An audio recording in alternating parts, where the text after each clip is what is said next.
The candles are burning low, the silk sheets remain untouched. In the royal bedchamber of Westminster Palace, a 12-year-old girl sits alone, her hands folded in her lap, her breathing shallow in the suffocating silence. Isabella of France, daughter of the most powerful king in Europe, now Queen of England, waits and waits. Her wedding dress, heavy with embroidered gold thread, weighs on her small shoulders like chains. But Edward is not coming down a distant corridor past stone archways and flickering torchlight. Laughter echoes, not the polite laughter of courtiers, but something intimate, something private. The King of England is in another chamber, entirely reclining against cushions, wine in hand, his fingers intertwined with those of Piers Gaveston, a Gascon knight who wears the royal jewels that should have adorned Isabella's neck. Edward's eyes are bright, his smile unguarded. This is where he wants to be. This is where he has always wanted to be. Back in the bridal chamber, a servant enters quietly, avoiding Isabella's gaze. No words are exchanged, none are needed. The message is clear: the king will not be joining his queen tonight, or perhaps any night. Isabella's face pale in the candlelight hardens. She is 12 years old, and she has just learned the first brutal lesson of queenship. Love is not guaranteed, loyalty is not promised, and humiliation once delivered is never forgotten. This wedding night, or lack thereof, wasn't just a personal betrayal. It was the spark that would ignite a civil war, topple a dynasty, and birth one of the most ruthless queens England has ever known. But to understand why a king would abandon his bride on the most sacred night of their union, we must go back to the man who owned Edward's heart long before Isabella ever set foot on English soil. Edward was never supposed to be a weak king born into the Plantagenet bloodline, son of Edward I, the Hammer of the Scots. He should have inherited his father's iron will, his military genius, his unshakable authority. But from the moment Edward met Piers Gaveston, everything changed. Gaveston was nobody. The son of a Gascon knight, he had no title, no land, no claim to greatness. But he had charm, wit, a magnetic presence that captivated the young Prince of Wales instantly. Edward starved for affection in a cold militaristic court, found in Gaveston something he had never known: unconditional companionship. They hunted together, they drank together, they laughed in ways that made the elder Edward furious. Edward I saw the danger immediately. This wasn't just friendship. This was obsession, and obsession in a future king was fatal. In 1307, the old king banished Gaveston from England, scattering his belongings, erasing his presence from court. It was meant to be permanent, a severing, a lesson in kingship. But Edward I died that same year, and the moment his son took the throne, the first thing Edward who did before coronations, before oaths, before anything, was recall Piers Gaveston from exile. He didn't just bring him back, he showered him with titles: Earl of Cornwall, a position reserved for royalty. He gave him castles, estates, wardship over lands that should have gone to the nobility. And most shockingly, he gave him the royal jewels, gifts sent by the King of France as part of Isabella's dowry. Jewels meant for the future Queen of England were draped around Gaveston's neck. Instead, the English barons were horrified. The church condemned it. Rumors spread like wildfire, rumors that Edward and Gaveston were not just friends but lovers.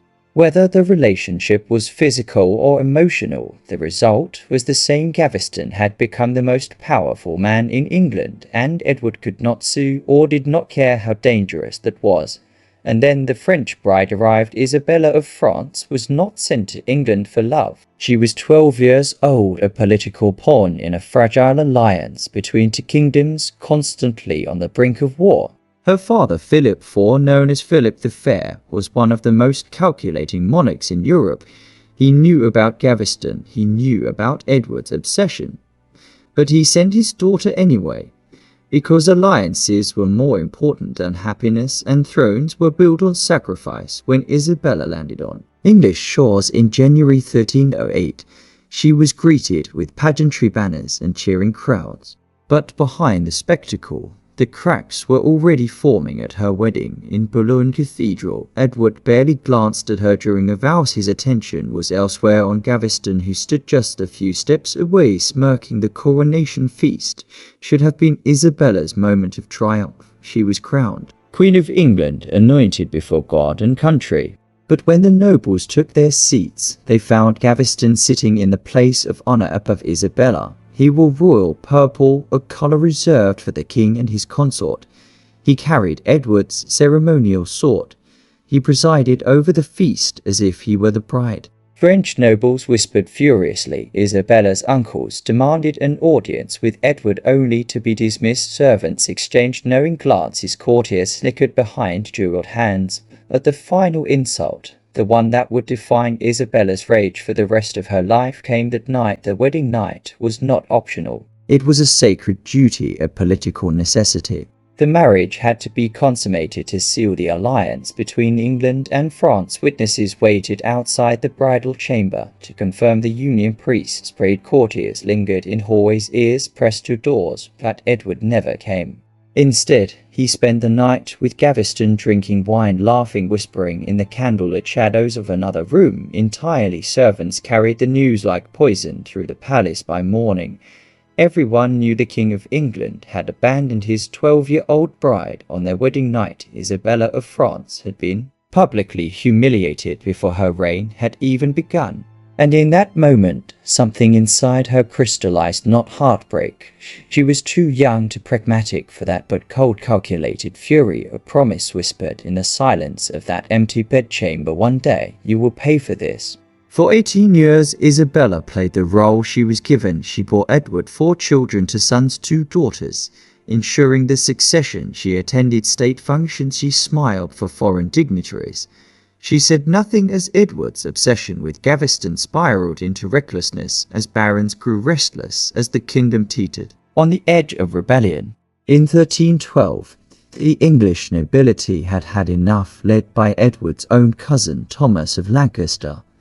They captured Gaveston and executed him on a lonely hillside, stabbed, beheaded, his body left to rot. As a warning, Edward wept for months. He built monuments. He raged against the barons who had murdered his brother, but Isabella, she watched in silence. Because Gaveston's death didn't free her, it only made room for the next favorite, Hugh Despenser. The younger Despenser was greedier, crueler, more politically dangerous than Gaveston had ever been. He seized lands, he imprisoned rivals, he turned Edward's court into a nest of corruption and paranoia, and once again, Isabella was sidelined, ignored, humiliated. But this time, she was no longer a child, she was a queen, and she had learned how to wait. In 1325, Edward made a fatal mistake. He sent Isabella to France as a diplomat to negotiate with her brother King Charles for over disputed territories in Gascony. It was meant to be a short visit, a political formality, but Isabella never came back.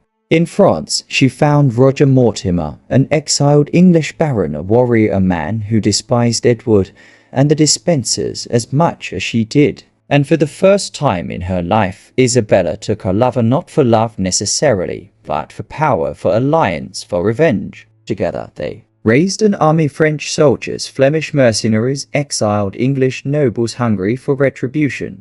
And in September 1326, Isabella invaded England with Mortimer at her side, her banners flying, her sons in tow. The people welcomed her. The barons flocked to her cause. Edward's support crumbled overnight. The king who had once humiliated a child bride now found himself abandoned, hunted, fleeing through the Welsh countryside like a criminal. Despenser was captured and executed, hanged, drawn and quartered in a spectacle of brutality that satisfied no one and terrified everyone. And Edward was taken prisoner in January 1327. Edward II was forced to abdicate, stripped of his crown, his titles, his power. He was imprisoned in Kenilworth Castle, then Berkeley Castle, guarded day and night. Officially, he was alive. Officially, he was simply retired. But everyone knew the truth. Kings who abdicate do not live long. And then in September of that year, Edward II died. The official cause was natural causes, but rumors spread immediately, whispers of murder, of torture, of a death so brutal that it was designed to send a message. Some chroniclers claim he was suffocated, others say he was starved, but the most persistent, most horrifying legend says this Edward was killed with a red-hot poker inserted internally, leaving no external wounds, a symbolic execution for a king accused of sodomy, a punishment designed to erase him from history as thoroughly as he had erased Isabella from his heart. Whether Isabella ordered it or simply allowed it remains one of history's darkest mysteries. But the message was unmistakable. The man who had abandoned her on their wedding night had paid the ultimate price. Isabella ruled England as regent for her teenage son, Edward III. For a brief shining moment, she held absolute power. The she-wolf of France feared and respected across Europe, but power built on bloodshed is fragile. By 1330, Edward III was old enough to rule, and he was not his father. He was calculating, ruthless, unforgiving. In a midnight coup, he had Roger Mortimer arrested and executed for treason. Isabella, his own mother, was imprisoned not in a dungeon, but in comfortable exile, stripped of influence, locked away in Castle Rising for the rest of her life. The wedding night that destroyed a king had also destroyed a queen. Edward II's reign became a cautionary tale, a warning about the dangers of favoritism, of obsession, of placing personal desire above political stability. The scandal echoed through generations, shaping the 100 Years' War, the Wars of the Roses, and the brutal power struggles that defined medieval England. So why does this story still matter? Because it's not really about the past, it's about power. It's about what happens when institutions prioritize duty over humanity, when political marriages become prisons, when humiliation is weaponized. We see it in every royal scandal that captivates the modern world, from Diana to Meghan, from the institution versus the individual, from duty versus desire. The scorned woman who refuses to stay silent, the public humiliation that becomes a catalyst for revolution. The wedding night that was never meant to be anything but a transaction, until one person refused to accept that fate. Edward II's story is a reminder that betrayal once planted grows roots, that humiliation once delivered is never forgotten, that queens are not passive victims. They are survivors, and sometimes they are avengers. The wedding night that Edward, who never attended, became the beginning of his end, and the birth of a legend. Isabella of France did not get her fairy tale, but she got her revenge, and in the cold mathematics of history, perhaps that was enough.